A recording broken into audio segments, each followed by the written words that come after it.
Good morning dear students.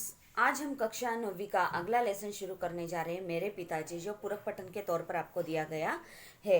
इसके लेखक है डॉक्टर हरिवंश राय बच्चन जी।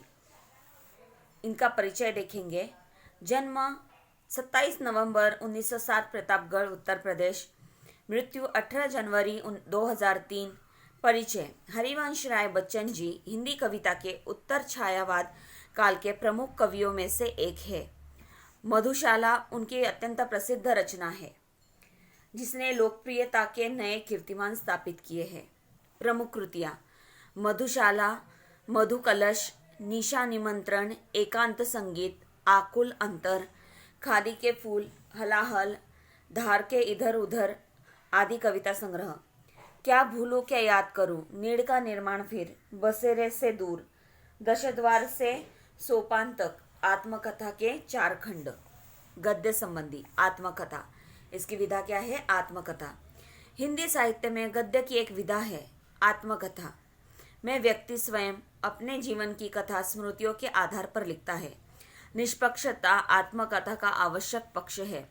प्रस्तुत पाठ के माध्यम से बच्चन जी ने अपने पिता के रहन सहन, व्यक्तित्व, दृढ़ता, स्वाभिमान, कर्तव्य निष्ठा आदि गुणों के साथ साथ देश काल परिस्थिति एवं स्वयं में आए संस्कारों का एवं परिवर्तनों को प्रभावी ढंग से चित्रित किया है। तो इस आत्मकथन में उन्होंने क्या कहा है वो अभी हम देखेंगे। पॉनियर प्रेस में प्रताप की समय की पाबंदी, शुद्ध स्वच्छ लिखावट, सही साफ हिसाब किताब रखने की आदत, विनम्र निश्चल व्यवहार से बहुत जल्दी उनको विशिष्टता दे दी। समय की पाबंदी यानी क्या? की बद्धता, समय की बद्धता। शुद्ध स्वच्छ लिखावट यानी साफ सुथरी लिखावट, सही साफ हिसाब किताब रखने की आदत, यानी जो भी हिसाब किताब था वो बिल्कुल ही क्लियर रखते थे। विनम्र निश्चल व्यवहार, निश्चल यानी स्थिर व्यवहार ने बहुत जल्दी उनको विशिष्टता दे दी। विशिष्टता दे दी यानी विशेषता प्राप्त कर दी।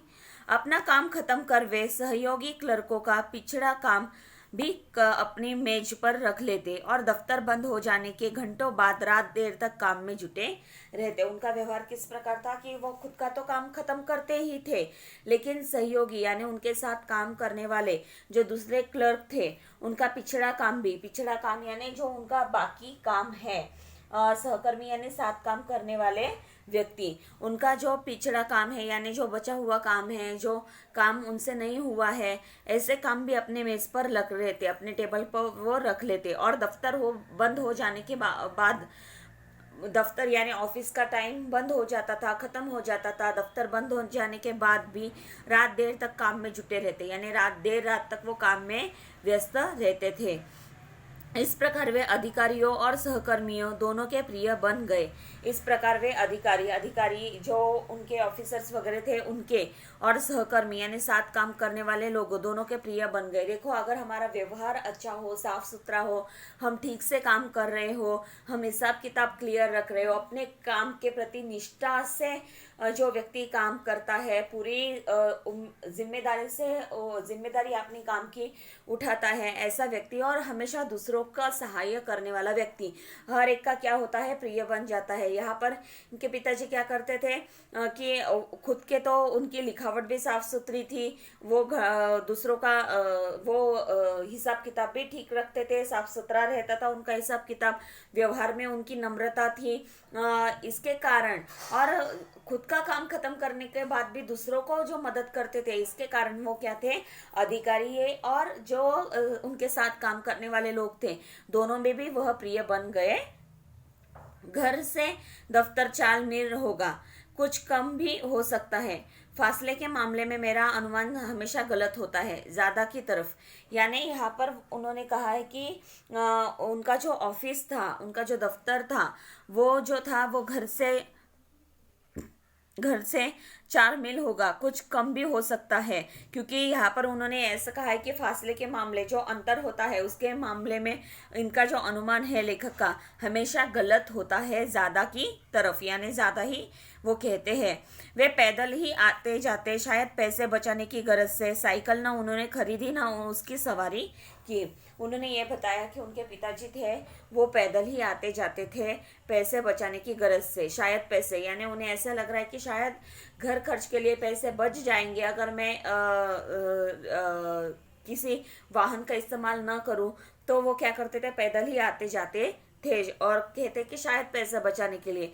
साइकिल ना उन्होंने खरीदी ना उसकी सवारी की। ना उनके पिताजी ने साइकिल खरीदी कि साइकिल पर जाएंगे साइकिल पर आएंगे, तो उन्होंने वो खरीदी नहीं, ना उसकी सवारी की, ना वो उस पर बैठे। दफ्तर के लिए उन्होंने एक तरह की पोशाक अपनाई और जितने दिन दफ्तर में गए उसी में गए। यानी उन्होंने क्या किया है, ऑफिस में जाने के लिए एक तरह की पोशाक यानी पहराव उन्होंने अपनाया था ऑफिस जाने के लिए। अभी देखो पैंट शर्ट्स वगैरह ऐसा पहनकर ऑफिस में जाते हैं। वैसे ही इन्होंने भी क्या किया था कि एक तरह का पहराव जो था, पोशाक जो था वो अपने आप का उन्होंने बना लिया था और वही पहनकर वो दफ्तर के लिए जाते थे।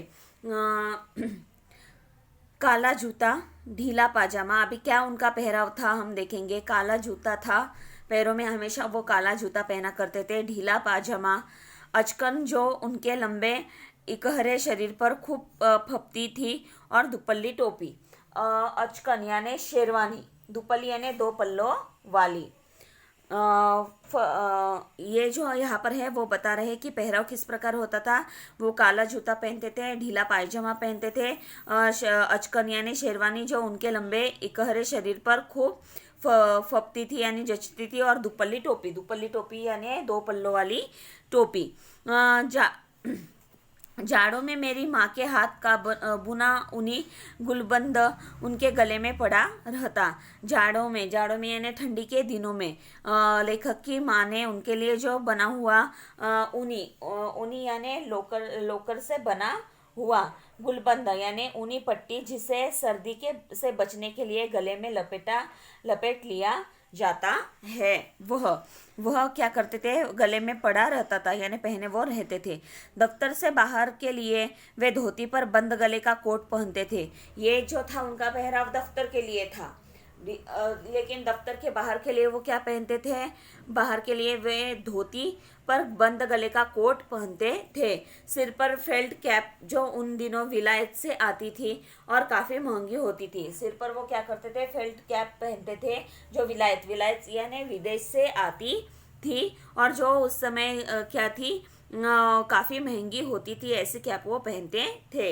यानी देखो ऑफिस के लिए काला जूता, ढीला पायजामा, अचकन जो लंबे अचकन और दुपल्ली टोपी ऐसा पहना करते थे, और ऑफिस के बाहर धोती और धोती पर बंद गले का कोट और फेल्ट कैप वो पहना करते थे। यानी ऑफिस के लिए अलग पहराव था उनका और ऑफिस के बाहर वो अलग पोशाक पहना करते थे।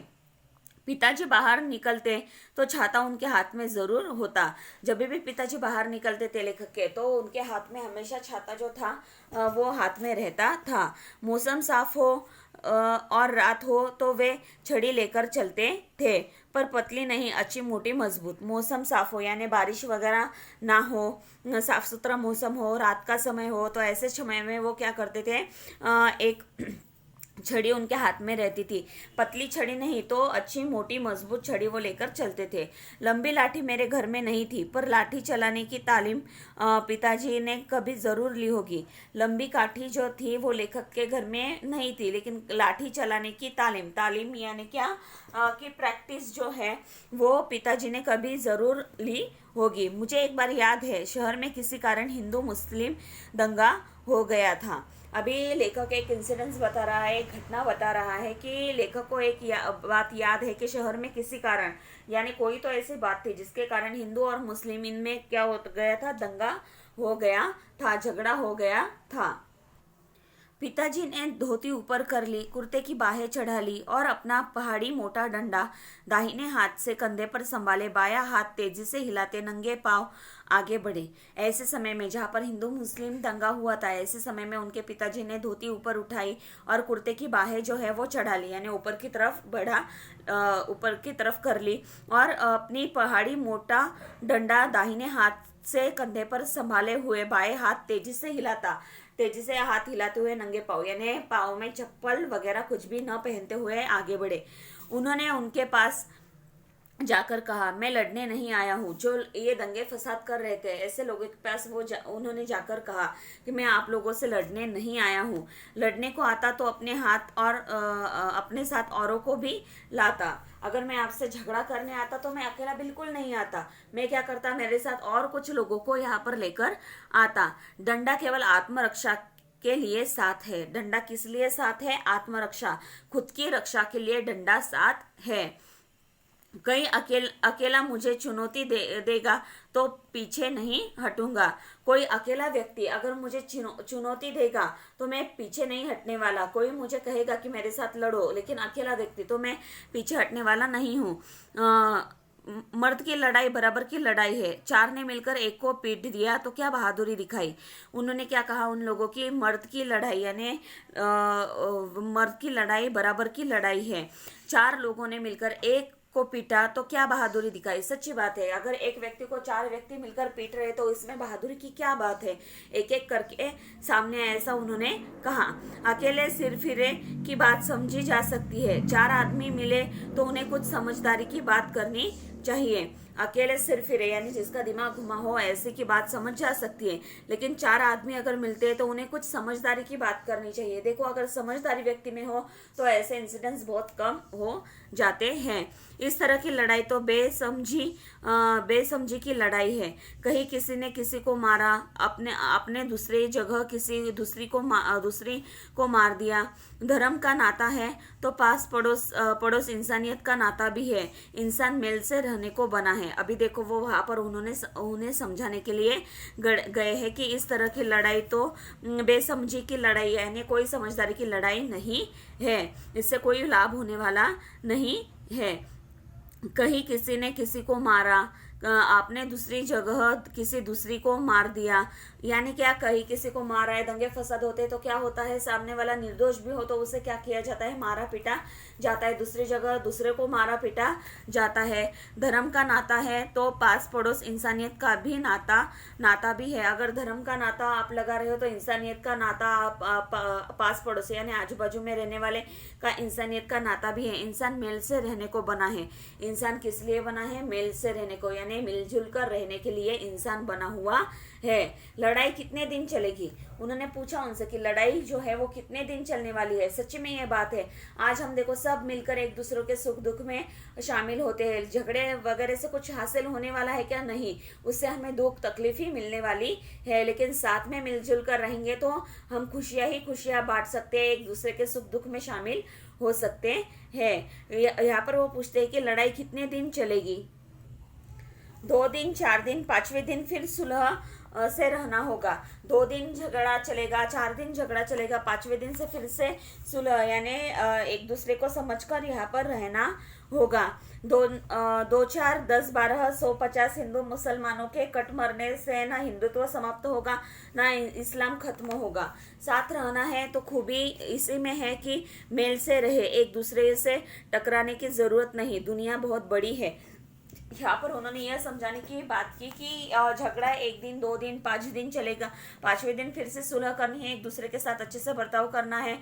2, 4, 10, 12, 150 हिंदू मुसलमानों को काट मरने से ना हिंदुत्व समाप्त होगा ना इस्लाम खत्म होगा। दोनों भी खत्म नहीं होने वाले। साथ रहना है तो खूबी इसी में है, यानी यह अच्छी बात इसी में है कि मेल से रहे, यानी एकत्रित से रहे, एक साथ रहे, एक दूसरे से टकराने की जरूरत नहीं, एक दूसरे से झगड़ा करने की जरूरत नहीं है। दुनिया बहुत बड़ी है, ये दुनिया है वो बहुत बड़ी है। पिताजी की बातों का असर हुआ, यानी पिताजी ने जो बात उन लोगों को समझाई उसका असर उन लोगों पर हुआ। उस दंगे में फिर कोई वारदात नहीं हुई। उस दंगे में फिर से कोई वारदात यानी कोई घटना नहीं घटी। आगे भी कई बार जब शहर में हिंदू मुस्लिम दंगे हुए, हमारे मोहल्ले में शांति बनी रही। लेखक के पिताजी का समझाने का यह परिणाम हुआ कि जब भी आगे किसी भी बात का लेकर शहर में जब हिंदू मुस्लिम दंगे हुए तो लेखक का जो मोहल्ला था उस मोहल्ले में यानी जो इलाका था उस इलाके में शांति बनी रही। कभी कोई किसी ने एक दूसरे के साथ झगड़ा नहीं किया। मेरे पिताजी का दैनिक जीवन प्रायः एक ढर्रे पर चलने वाला नियमबद्ध और नैमित्तिक था। अभी वो बता रहे हैं कि इनके पिताजी का जो जीवन शैली थी, उस जीवन शैली के बारे में वो बता रहे हैं। उनका जीवन हमेशा एक ढर्रे पर यानी एक तरीके से चलने वाला था। नियमबद्ध और नैमित्तिक, नियमबद्ध यानी नियमों से बंधा हुआ और नैमित्तिक यानी हमेशा। वे सवेरे 3 बजे उठते, शौचादि से निवृत्त होते और ठीक 3:30 बजे गंगा स्नान के लिए चले जाते। वे सुबह 3 बजे उठते थे, शौचादि से निवृत्त होकर ठीक 3:30 बजे गंगा स्नान के लिए चले जाते। 3:30 बजे वो गंगा स्नान करने के लिए घर से निकल पड़ते। पैदल आते, गंगा जी घर से 3-4 मील के फासले पर होंगी। वो पैदल ही आते जाते थे और गंगा जी यानी गंगा नदी जो थी वो घर से 3-4 मील के फासले पर होगी। वे ठीक 6:30 बजे नहाकर लौटते, साथ में एक सुराही गंगा जल भी लाते और पूजा पर बैठ जाते। वो क्या करते थे, ठीक 6:30 बजे नहाकर लौट आते थे। जो 3:30 बजे निकलते थे, 6:30 बजे नहाकर लौट आते थे, पैदल आते जाते थे। साथ में एक सुराही गंगा जल भी वो लेकर आते थे और पूजा पर बैठ जाते। पूजा के लिए जीने के नीचे एक छोटी सी कोठरी थी। बगल की दीवार में एक अलमारी थी। उस पर बस्ते में बंधी 2 पुस्तकें रखी रहती, एक रामचरितमानस और दूसरी गीता। यहाँ पर देखो, उन्होंने अभी पूजा के बारे में बताया है। उनके पिताजी पूजा भी किया करते थे। पूजा के लिए जीने के नीचे यानी जो जीना था घर का उनका, उस जीने के नीचे एक छोटी सी कोठरी थी। बगल की यानी बाजू की दीवार में एक अलमारी थी। उस पर एक बस्ते में बंधी 2 पुस्तकें रखी रहती। वहां पर एक बस्ते में एक कपड़े में 2 बंधी पुस्तकें रखी रहती थी, बांधी हुई पुस्तकें रखी रहती थी, एक रामचरितमानस और दूसरी गीता। यहाँ पर रामचरितमानस यानी गोस्वामी तुलसीदास द्वारा अवधी भाषा में लिखा हुआ ग्रंथ, जिसे हिंदू धर्म में बहुत महत्वपूर्ण माना जाता है। रामचरितमानस समझ में आया? गोस्वामी तुलसीदास द्वारा अवधी भाषा में लिखा हुआ ग्रंथ, जिसे हिंदू धर्म में बहुत महत्वपूर्ण माना जाता है। और दूसरी है गीता, महर्षि व्यास द्वारा लिखित भगवान कृष्ण द्वारा महाभारत के युद्ध में अर्जुन को दिया गया उपदेश, उसे कहते हैं गीता। ये जो दोनों किताबें थी वो बंदी वहां पर रहती थी। पूजा की कोठरी में कोई मूर्ति न थी। पूजा की जो कोठरी थी वहां पर कोई मूर्ति रखी हुई न थी। दीवार से राम, कृष्ण, शिव, गणेश, हनुमान, सरस्वती, लक्ष्मी, दुर्गा के शीशे जड़ी छोटी छोटी तस्वीरें लटकी थी। तो क्या थी, भगवान के अलग अलग भगवान की यानी राम है, कृष्ण है, शिव जी है, गणेश है, हनुमान जी है, सरस्वती, लक्ष्मी, दुर्गा की शीशे जड़ी हुई यानी कांच लगाई हुई छोटी छोटी तस्वीरें लटकी हुई थी। पिताजी को बहुत झुककर उस कोठरी में जाना होता और जब वे उसमें बैठ जाते तो बस इतनी ही जगह बचती कि सामने रहल रखकर उस पर पोथियां खोली जा सके। पिताजी वहाँ कोठरी में जाने के लिए उन्हें झुककर जाना पड़ता था और झुककर जाने के बाद वहाँ बैठने के बाद सिर्फ उतनी ही जगह बचती थी जहाँ पर रहल रखकर यानी भगवान की पोथी पढ़ने के लिए हम जो लकड़ी से बनी हुई जो चीज रखते हैं और उस पर किताब रखते हैं उसे कहा जाता है। वहाँ पर पोथियां खोली जा सके इतनी ही जगह वहाँ पर बचती थी। वे मानस का नवाहिक पाठ करते थे यानी प्रतिदिन इतना कि 9 दिन में पूरी रामायण समाप्त हो जाए। वे जो थे वो क्या करते थे, मानस का नवाहिक पाठ करते थे यानी प्रतिदिन यानी हर दिन इतना कि 9 दिन में पूरी रामायण जो है वो समाप्त हो जाए। उनकी मानस की पोथी जो अब मेरे पास है उन्हीं के हाथ के नवाहिक के निशान लगे हैं। यानी उन्होंने क्या किया है कि प्रतिदिन पाठ किया करते थे, 9 दिन में रामायण समाप्त उनकी हो जाती थी और वो निशान बनाए रखते थे। वो निशान अभी तक है।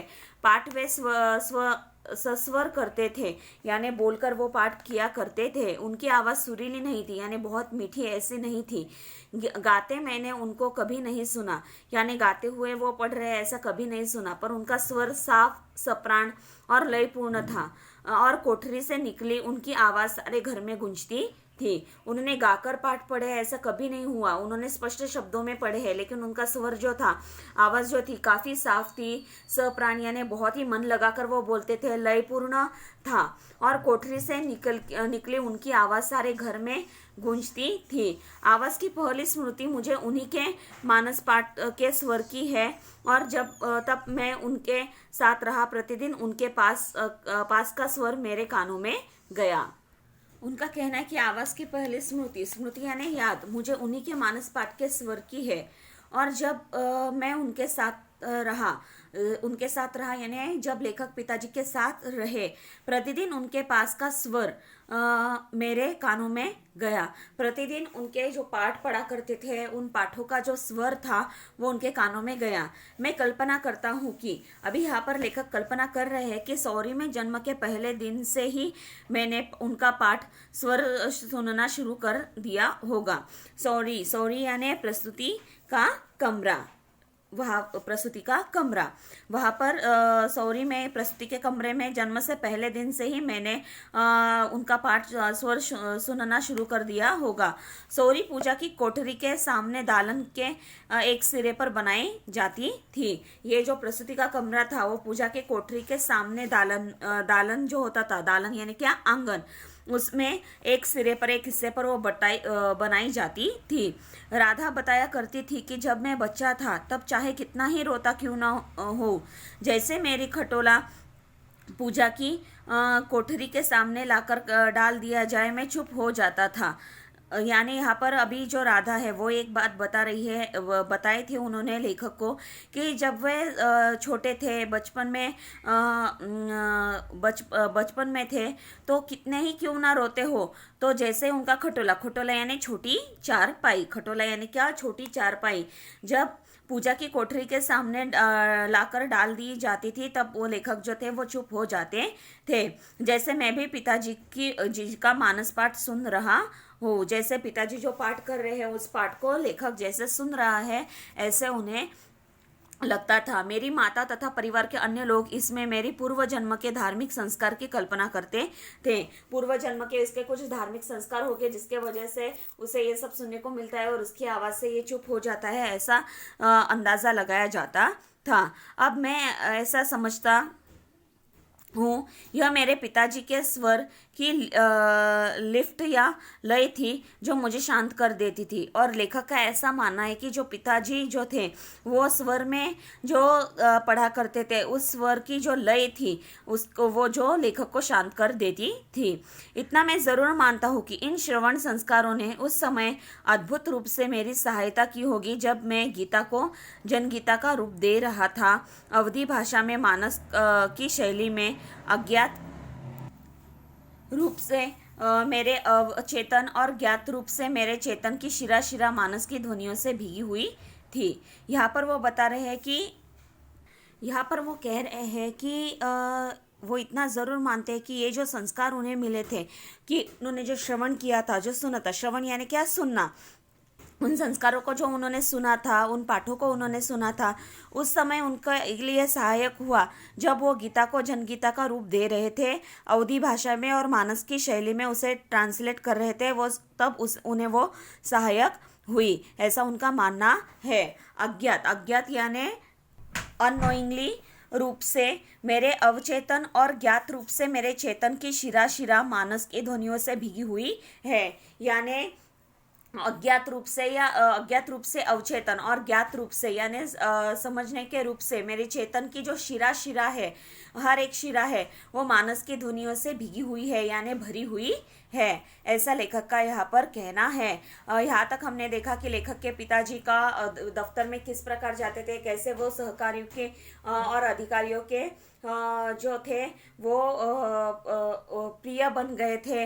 उनके बाद उनकी दिनचर्या के बारे में देखा, पूजा पाठ के बारे में हमने देखा, किस प्रकार उनका पूजा पाठ का असर लेखक के लिए हुआ, किस प्रकार वो उनके लिए सहायक हुआ, यहाँ तक हमने इस पाठ में देखा है। तो आज के लिए हम यहीं पे रुकते हैं। आपको क्या करना है, यह पाठ बहुत अच्छे से पढ़ना है और जो ग्रामर हमने सीखा हुआ है उसकी आपको रिवीजन करनी है। जो भी ग्रामर है, समझो काल है, वाक्यों के भेद है, उनकी रिवीजन आपको करनी है। ठीक है, तो आज के लिए हम यहीं पे रुकते हैं। धन्यवाद।